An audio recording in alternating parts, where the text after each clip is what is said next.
You are listening to Inspired Caring with Michelle Magner, episode number 160.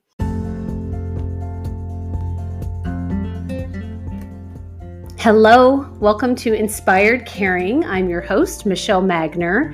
If you are caring for an older family member, this is the podcast for you. Each week, I bring insight, tips, inspiration, and strategies to help you care for the people that you love without losing yourself along the way.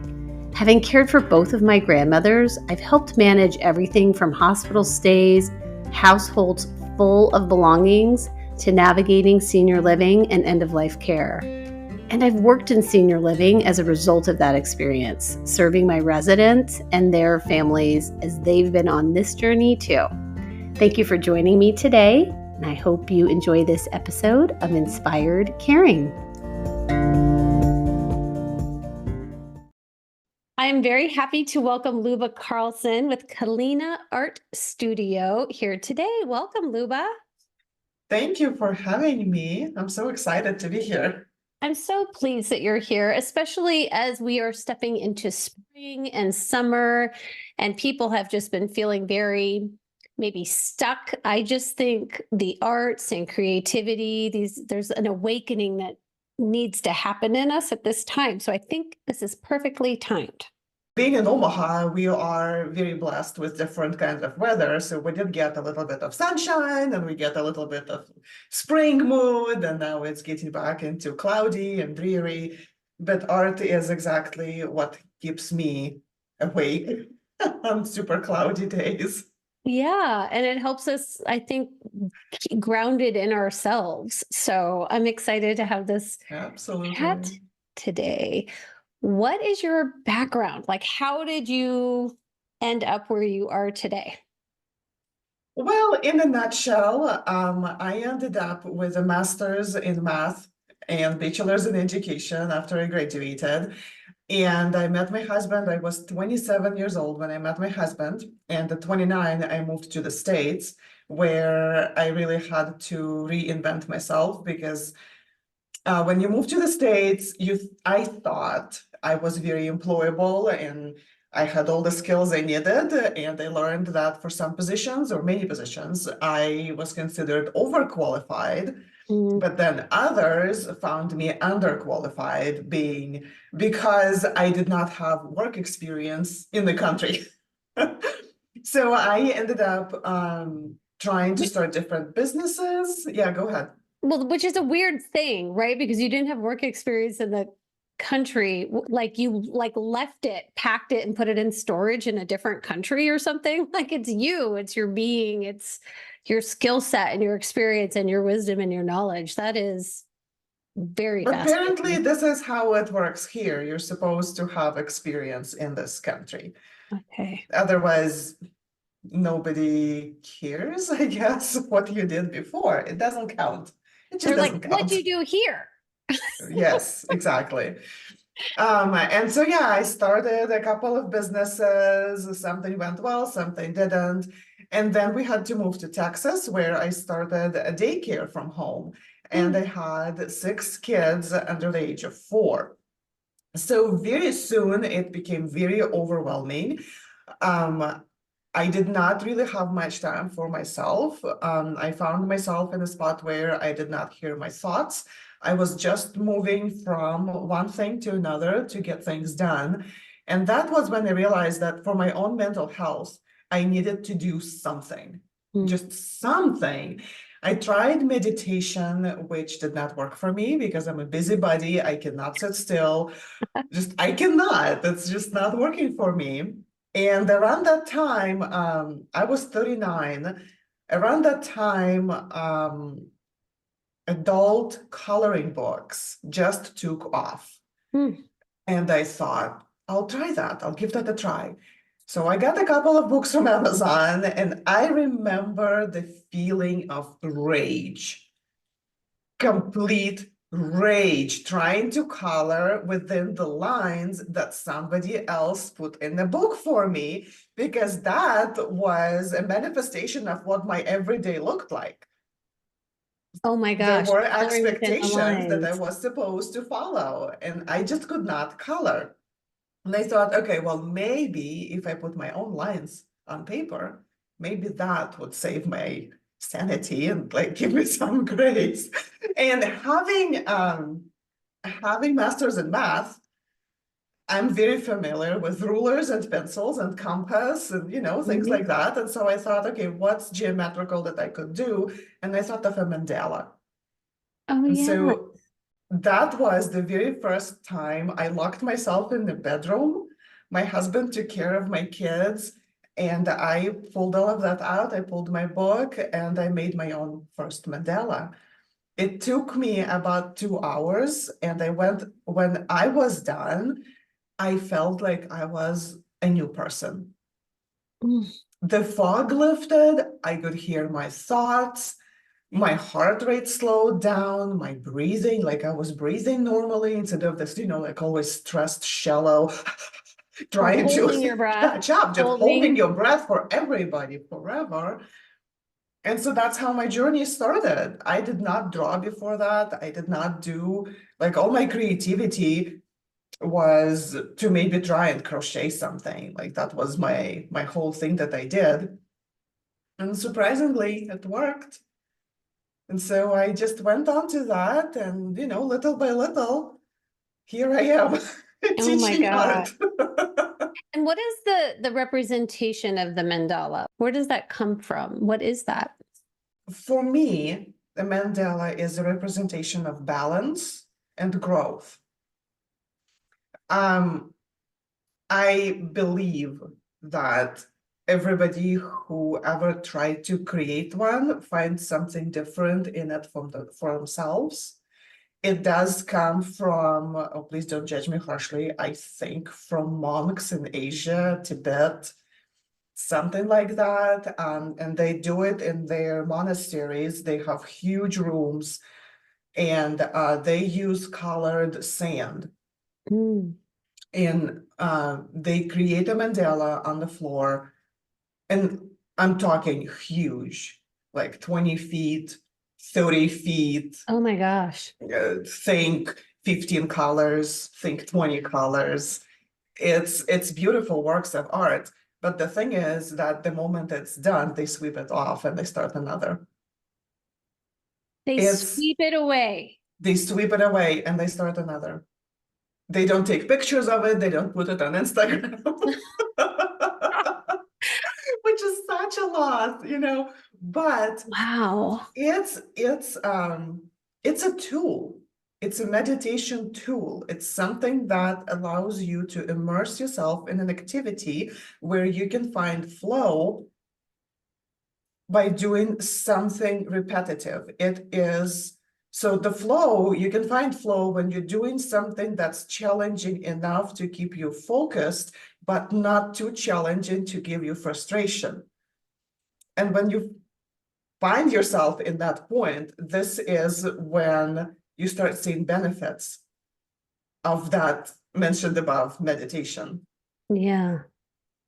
That is so powerful that they just sweep it away. I'm still stuck on that.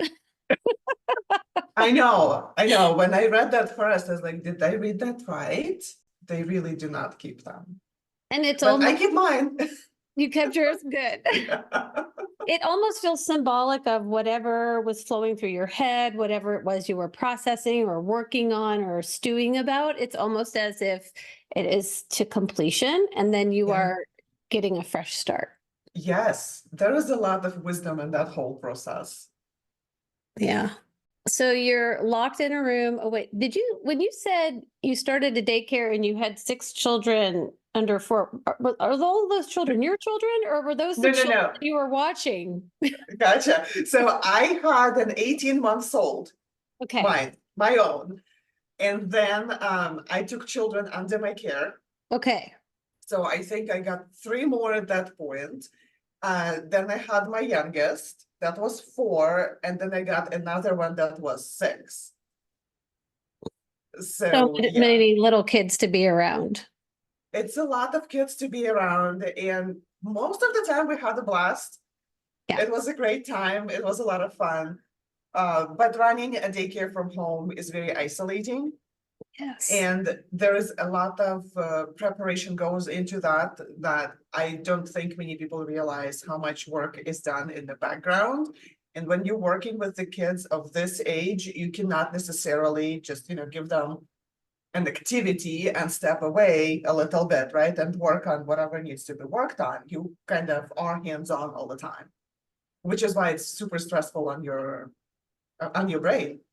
Yeah, your brain, Yeah. your nervous system. This is so parallel to family caregiving Yes. because there's oftentimes periods of time when it is not safe to just leave someone within their own activity or entertainment. We actually have, so you did preparation to manage your childcare center, your daycare in your home. And it just seems like there's so much value to have some preparation when you're in this caregiver role as well, instead of trying Oh, to wing absolutely. it day by day. Yes, I think caregivers are the most worn out people out there. Oh my gosh, Even when they do, even when they do quote unquote halftime off, they're never off because you're constantly worrying and planning and thinking and checking back. And it's a 24/7 and it wears people out. absolutely. Well, I love the idea of people creating their own mandala for their own meditative practice Yeah. and sanity. With Kalina Studio, how did you decide to open that business? So my background is in teaching. And I taught in Ukraine for 10 years, and I always loved teaching. I love working with pretty much all ages. Just give me the audience and the subject, and I'll teach. I just enjoy Nice. that very, very much. And it just happened so that educational system in the US is very different from what I was used to when I just moved. And I did work a couple of years as a paraprofessional at an elementary school, and I learned that I did not want to be in that environment at Mm, all. And so since then, for me, it was a search of how can I fulfill my constant yearning, really, to teach, use the skills that I have and they make it all happen so that it works for me and it also is useful for community that I'm in. mm, And when my art journey started, it started with like little mandalas and then some drawings came in. And then I started noticing that it really has a huge benefit on my mental health. And just around that time, I don't know if you remember, because probably I'm in the field of gratitude. That's why I'm very mm. conscious about things pop up. But things started to pop up about bullet journaling, about gratitude journaling. And I thought, well, maybe I should try that. And what happened was I tried the bullet journaling, but it gave me what, 3 minutes Okay. just to put like 2, 3 bullet points in the book. And I thought, well, that's not enough. I want to set more in my gratitude. So I started adding doodles, and then doodles grew into collage, and then collage grew into something else. And that's how my gratitude art journaling practice was born. Mm, And answering your question, I started teaching that online. I offered it to my friends, Facebook Lives. I did a lot of stuff like that. I did YouTube. And as I was growing in that, as my practice was growing, so my art was growing, and I started to be able to offer regular art classes, paint classes. And when we moved back to Omaha 2 years ago from Texas, I knew my next step would be a brick and mortar. mm. And I didn't know how it would happen, but an opportunity showed itself and I kind of grabbed it. Yeah. And so now I have Kalina Art Studio where I teach children, I teach adults, and it's been a blast. Where does the It's name Kalina come from?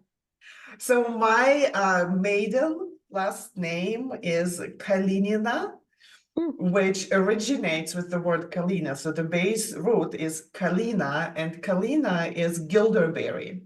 I don't know if you've heard of that plant. It grows about 8-9 foot tall. It's rather bushy. It blooms with those white, like pom-pom like blooms, and then it makes berries.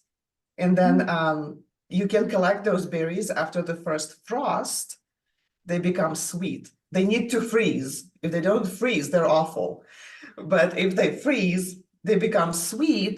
And they also carry a lot of medicinal purposes and qualities. Like we would drink Kalina tea when we would get colds and sick. Lots of vitamin C and antioxidants. Like it's just an amazing plant. And I thought it was good to have it as a name. I love that. I love the meaning behind the name. It has so much in it. And to me, also Kalina would be a plant that people would put right next to their houses, which is how the last name came to be, because it was a family that lived in a house next to a Kalina plant. Oh, so interesting. So yeah, it's just It's so multifaceted. Where did you grow up? I grew up in Ukraine. Well, I grew up in Soviet Union. Okay. And then when I was 14, I think, 14 or 15, I don't remember, Soviet Union fell apart and it became Ukraine. So what's coming up for me is that art is such a connecting entity that regardless of where we grew up or what's happening in the world or what our physical experiences are, or like if we have that opportunity to tap into our creative center, it can create connection with us. I'm not sure how this would sit with you and your audience.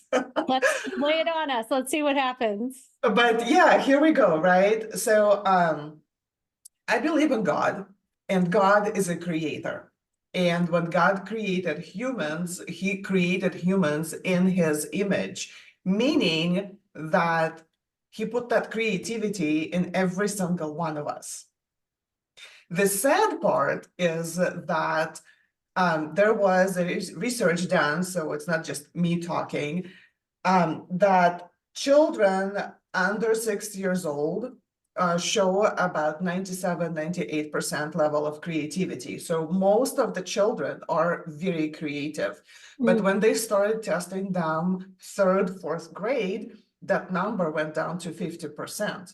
And then when they went to high school, that number went to 3%. 3% of human beings on this planet consider themselves creative. Oh my gosh. And of course, it comes from, teach to the test and no ability to express yourself, right? But it also comes from the stigma that to be a creative, you need to be super talented. If you're not drawing roses by the age of 5, or if you can't put a stick person on paper and you're 10, you're not creative. And that is so wrong, because every person is creative. Whatever, it doesn't need to be paint. It doesn't need to be canvas. It doesn't need to be, I don't know, what else would require like high level of skill, piano playing. Right, pottery, or yes. It doesn't need to be that. Creativity can happen in your kitchen when you're making dinner.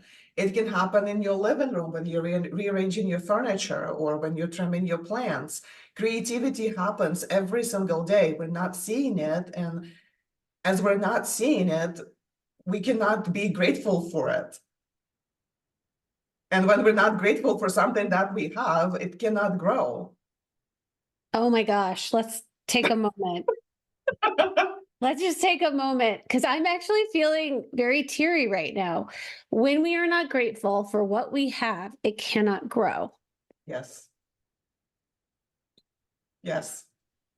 And Gratitude creativity, is yeah, It's your fertilizer. Gratitude is your moving Oh, engine for anything, yeah. absolutely anything. And in my gratitude art journaling class, I start our first classes. I mainly talk about the little things. What are the little things that you are grateful for? Because very often that question comes at Thanksgiving dinner. What are you grateful Right. for? And we do that at home too. And my kids, when we just started doing that, they would also always go to, the regular simple answers. I'm grateful for my family. Hmm. I'm grateful for the food on the table. I'm grateful, for things that I see. And we always say, do better. What else is Right. there? Like go deeper. Do better. Mm, Go deeper. Look. Everyday gratitude does not need to be anything profound. You can be grateful for your regular cup of coffee. mm. It does it make your day better? Yes. Does it set up your routine good? Yes. Does it make you feel good when you just sit down and have a, hot beverage? Maybe it's a tea, maybe you prefer milk. I don't know. Some people like Pepsi for breakfast. I mean, if it's your thing, go for it, but you can We're all also be different. grateful for that Pepsi, right? Yeah. Or a glass of water with lemon and honey, like depending on what you're doing, it's your thing. But being grateful for it is not such a hard thing to do. And I believe recently you had a vision board class as well. Yeah.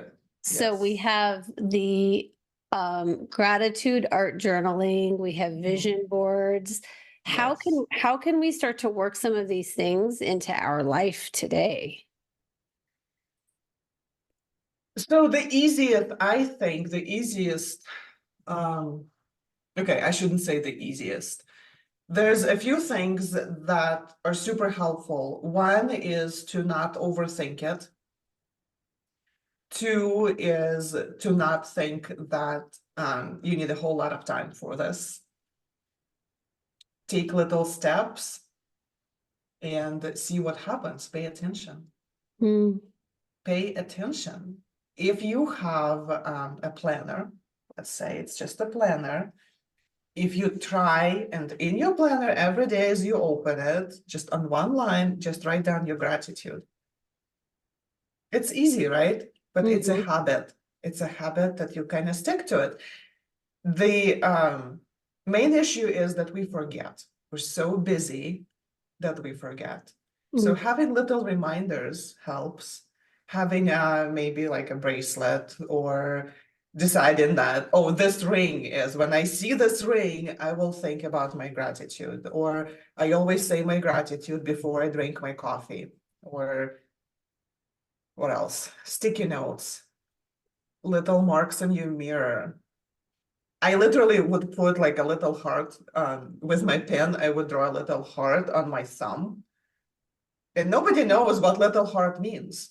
Nobody knows what it's for, but I know that Right. it's for me to remember about my gratitude. And every time I see it, it's my reminder. So being mindful, it brings a lot of mindfulness in it, Yes.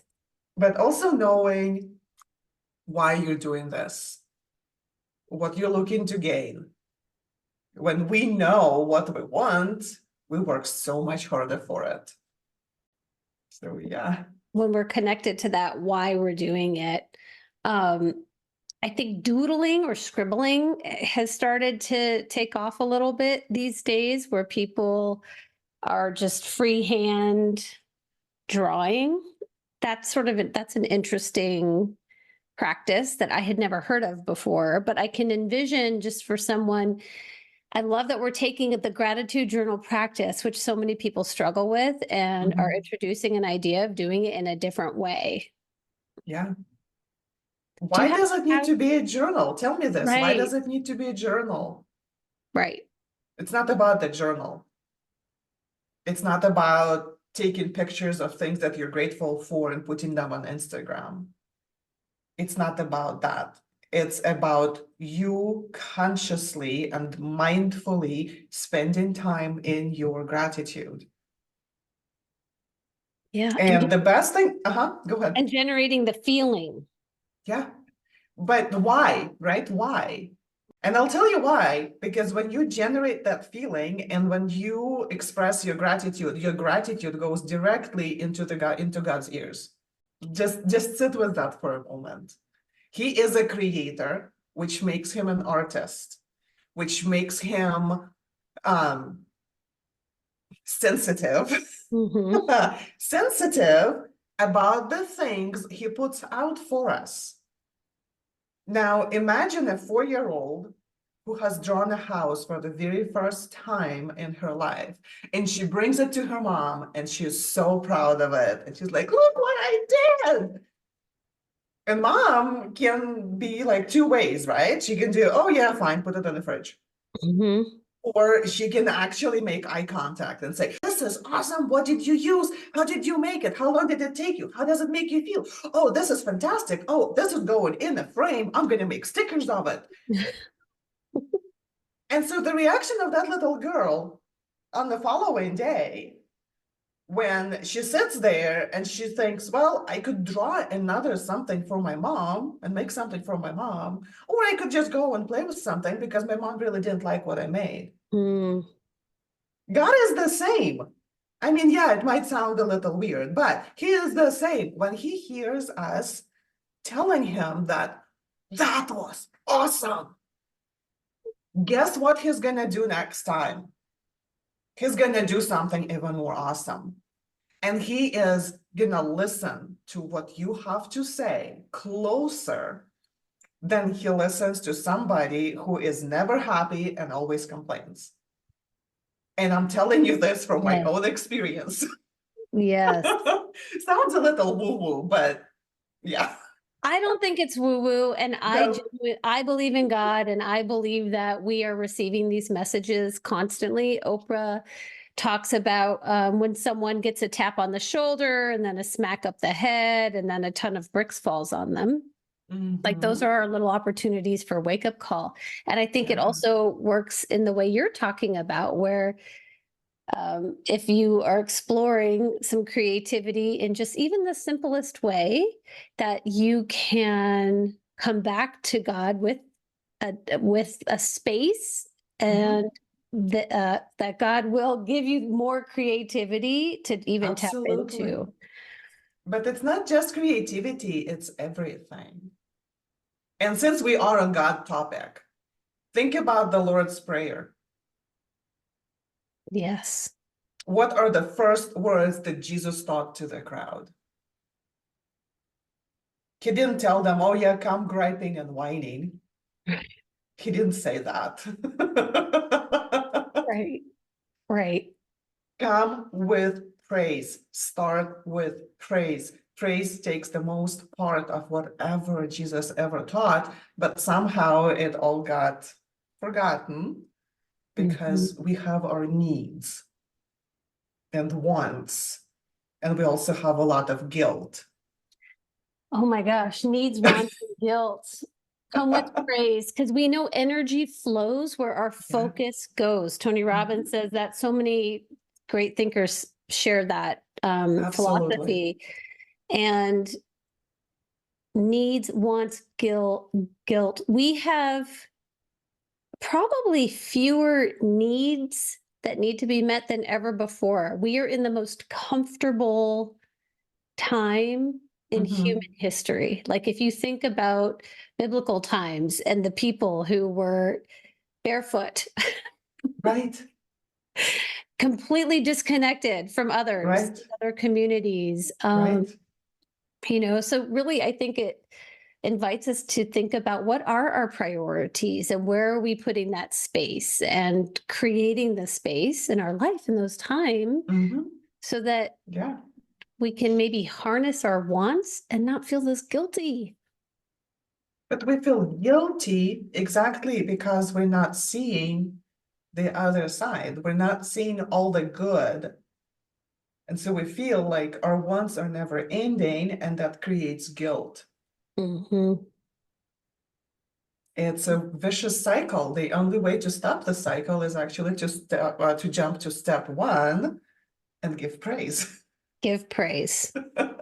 Give praise. Find spaces of gratitude and don't be locked into how you are tracking your gratitude and expressing your gratitude. Like, Exactly. If you want to dance, dance. If you want to sing, sing. If you want to write, then write. If you want to, Luba, dance your gratitude? What? yes. Yes. I mean, David danced his gratitude. People thought he was insane. He danced in front of all his priests on the way to the temple. He danced like an insane person. Oh my gosh. Dancing gratitude, yes. Yes, Absolutely. tap into different creative ways to Yes. hold your gratitude. Do your makeup the way you want it to be because you're grateful. What matters is why you're doing this, not how you're doing this. Right. And I think so often when we're in this space of having to care for our aging family members, our parents, it Mhm. can create further divide and more disconnect because we get so stuck in logistics and what needs to Yes. happen next and what's the next problem we're trying to solve. But the reality and what's kind of scary on your statistic about creativity Mhm. through childhood and adulthood is actually the more creative we are, the better we are at solving problems. Yeah. And that's the fact. Yes. And when we are stuck with our elders and we don't know what to do, we do lean on what we know. And what we know is the logistics, Mm-hmm. is the schedules, is, all of that. Right. The next flight, The the next flight. decision that has to be made, whatever it is. Which doctor are we seeing next? Which medicines are we taking now? Right. I don't have the time for this. Who can take them to the doctor? Or, whatever else. And we lose the taste of life with Mm. this. Life becomes a go, go, go. Life becomes a planner book.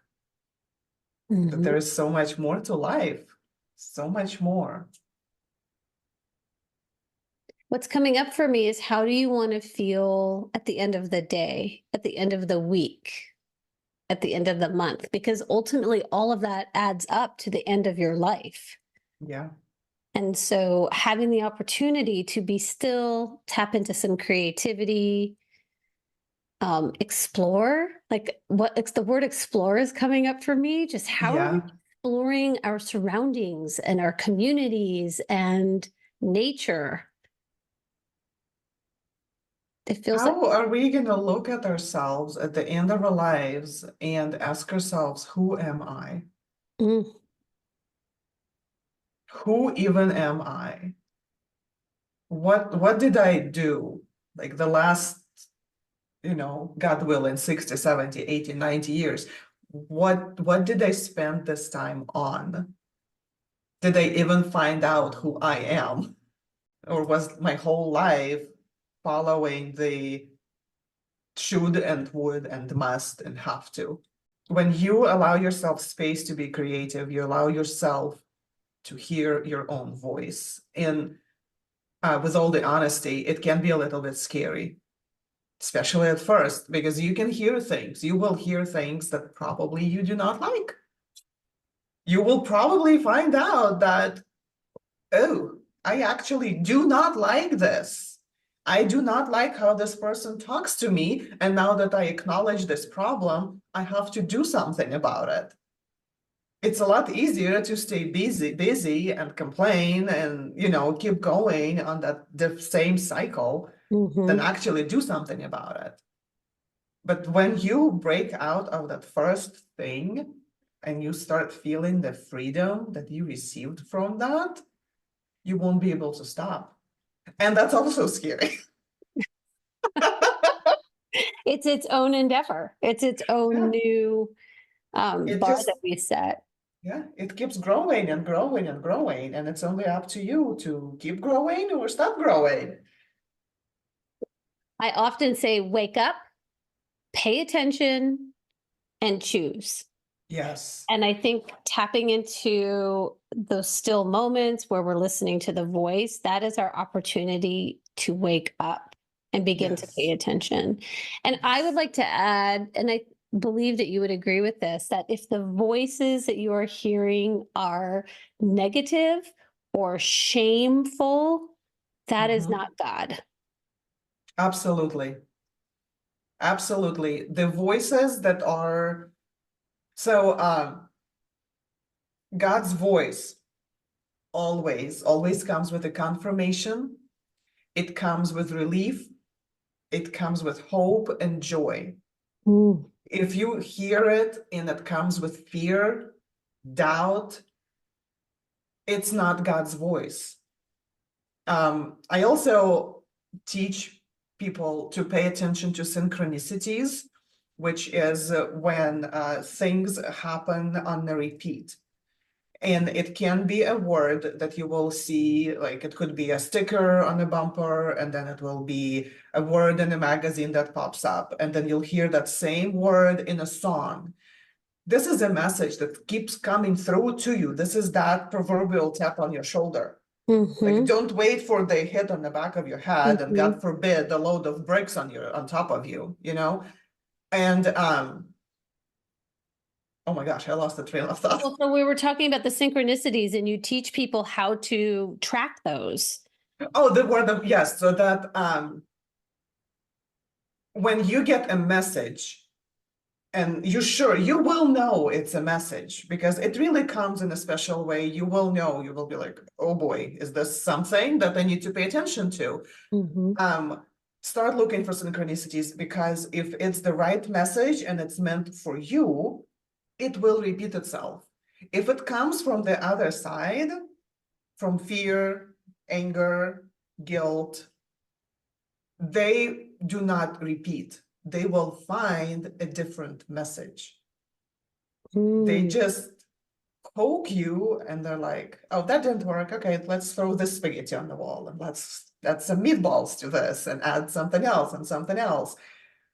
God really, really tries to reach us. Yes.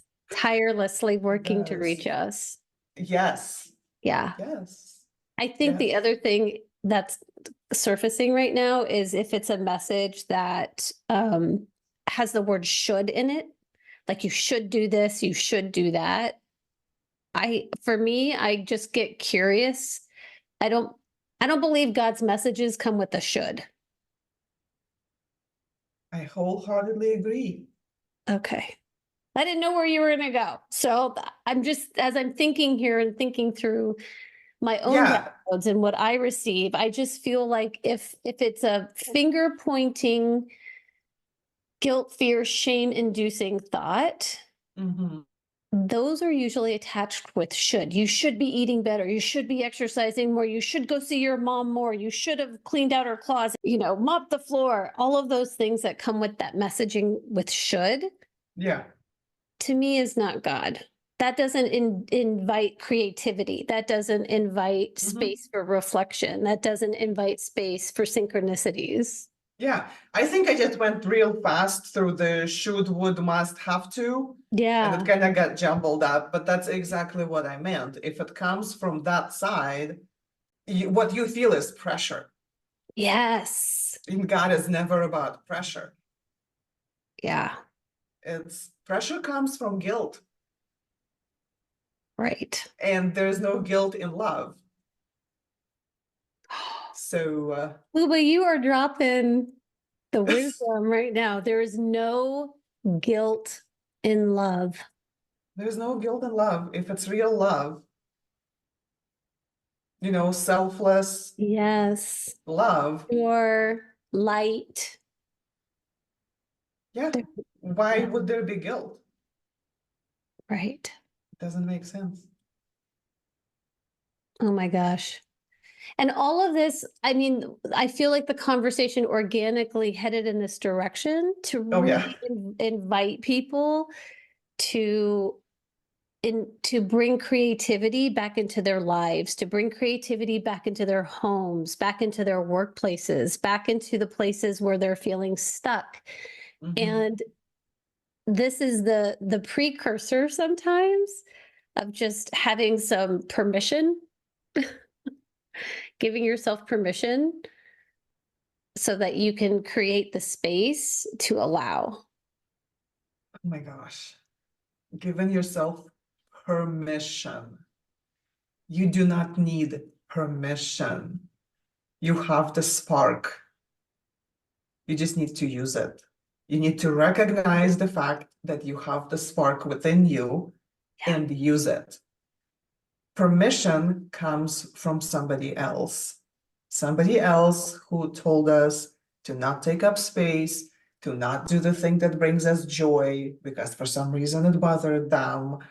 Where does this come from? That comes from a place of fear, and it comes from a place of guilt again. You don't need permission. You just need to be. Just be. Yes. How does that sit? I mean, I'm gonna go by roller skates right away. Do it. Do it. I'm just thinking of what am I thinking of? You're right. Like we don't need permission. And I think as women, culturally, it's just has been part of our DNA. And I do think these younger generations are pulling that piece out that we are required to have permission before we can do things. And I, especially when it comes to creativity and your inner light and your inner being and who you are. Yes. Just Just showing yourself as who you are. I am a messy, procrastinating, recovering perfectionist. And that's who I am. yeah. My studio looks spick and span, but this is an effort.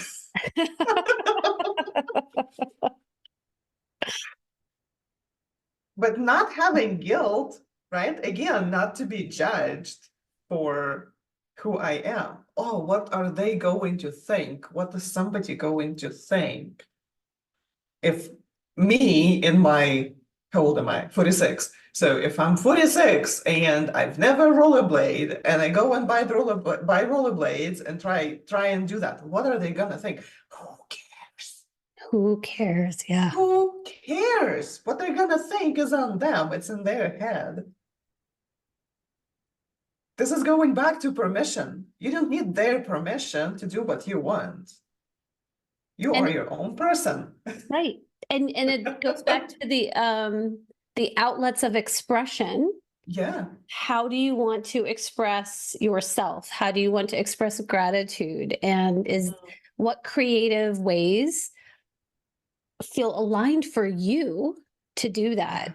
So, do Yeah. you have a copy by chance in front of you of one of your gratitude art journals?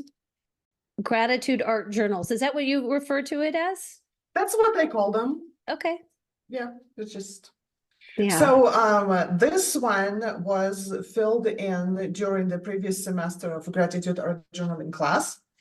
So this is something that I also taught my participants. Mm-hmm. They had regular books though. I made my own journal, and that's the one. Oh, you saw this one, by the way. It just goes Yes. open like that. And So if you're listening to interesting. this, what Luba is showing me, it's these bright, colorful flowers that appeared to be sketched and cut out. They're different shapes. There's words. It's like built out like a collage, and then there's different words tucked in all around, different directions. Nothing is linear on that page. And the prompt for this page was feelings. What do we think about our feelings? Is there gratitude in about our feelings? Because we often have to go through hard times. How do you sit in that and be grateful at the same time. And so what we did here is that every flower here on the back, it carries the feeling that you're going through at the moment. But when you turn it over, all it is just a stage of life. It's just a flower. It's a season. There's no good or bad feelings. So as we work through this, we have a conversation about how feelings can have a stigma of a bad feeling, but it's just a feeling. It's something that you feel through, you grow through, you go through, and then it goes on, and then you feel something else. How's that for gratitude art journal? Yes, I love that idea. So there's a gratitude prompt, and Yes. then people are elaborating and expanding upon it in I'm multiple going to ways. show you another. So this one has a bright blue background and it says, I can. Oh, I love that. Right. And the prompt for this one was, what did you learn about yourself last month? And at that point, I've learned about myself that I can. And then, like on the bottom over there, I wrote, and I will. I can and I will. And it's been my motto for years. I would write it on my wrist. I would have it everywhere. I can and I will. Went through this stage in my life when I did a lot of henna. Yes. Which is temporary skin art. And I had things on both of my inner arms, on my hands, written out words, symbols, just for me. Things as reminders for me to pay attention to certain things. So yeah, I totally did go through that. I couldn't do a tattoo though, because I always add something different. What a great mantra. I can and I will. Yes. I said I can be creative and I will be. That's right. I can be grateful and I will be. I can think Because of solutions and I will think of solutions. yes. And I can because I choose to, not because I should, not because I have to, but because I choose to. It's a whole different stand in life. It really is. And I do believe this is part of the gift of aging. Absolutely, yes. I would not have been able to do any of this in my 20s or probably even early 30s. There's so much to figure out, so much noise to work through in your head, so much healing to do. This healing also takes place. Absolutely. Yeah. And I was talking with a friend, and we were talking about different people in our lives and responses and reactions and processing that. And one of the things she said is, when people have the time, the space, and the resources to, quote, do the work, that's when they're going to have those results in their lives. And I think in our 40s and 50s, as our kids are getting older and things are stabilizing in our households, or before we're heavy into that caregiving space, we have those spaces, time, and resources to do these things like you teach people to do. So I think that's beautiful. Yeah. I want to piggyback on that. I also believe heavily in making the time. When you realize your need and you make a choice, a conscious choice to start the change, you can make the time. Time is the asset that does not come back to us. It's all we have. All you get is all you get. You spend it and it's gone. It's not like you can invest it and it'll grow. No, it will not. Right. It's done. So yeah, having that in mind, I really believe in making time and then making things happen. I love that. And I'm grateful to you for expanding upon that. And this is actually what gives me hope for the future, because I think my 20-year-olds are good at making the time and having better boundaries and Mhm. sticking to commitments that were intentionally set and Good, saying no. Like, I need to go on a hike that day, so I am not going to do that thing that you're asking me to do. good. Yeah. You're rubbing off on them. Well, it's Learning. I'm part of the collective, and Yeah, we're all in this together. yeah, yeah. This I is love, huge. yeah, this is huge. I've loved this conversation. I don't want to stop. I know. There's so many things coming up. I'm like, oh my gosh, let's keep It's going. it's like the mandala, right? It can just keep evolving and shifting. Yeah, yeah, that's how Yeah. you grow it. You start in the center and you go, it goes bigger, bigger, bigger, bigger, bigger. Yes. It's amazing, all the layers. Well, do you still do programming online? Um, it's been a hit and miss, honestly. So I kind of do it a little bit, but It's more it's not my main focus right now Mhm. because when you have a brick and mortar, it takes everything. Yeah. So yeah, I need to be very, very self-conscious and intentional Yeah. with where my time goes. Speaking of time, Right. yeah. The name of her art studio is Kalina Art Studio, Kalina. Your website is beautiful and colorful.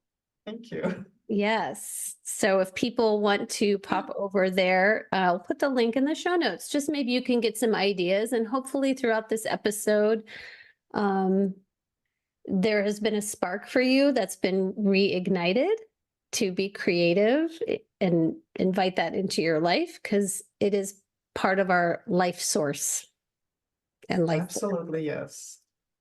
Yes. Thank you. Let it light. Yes. Add the light. Thanks for being Yes. here today. Thank you for having me. It's so much fun.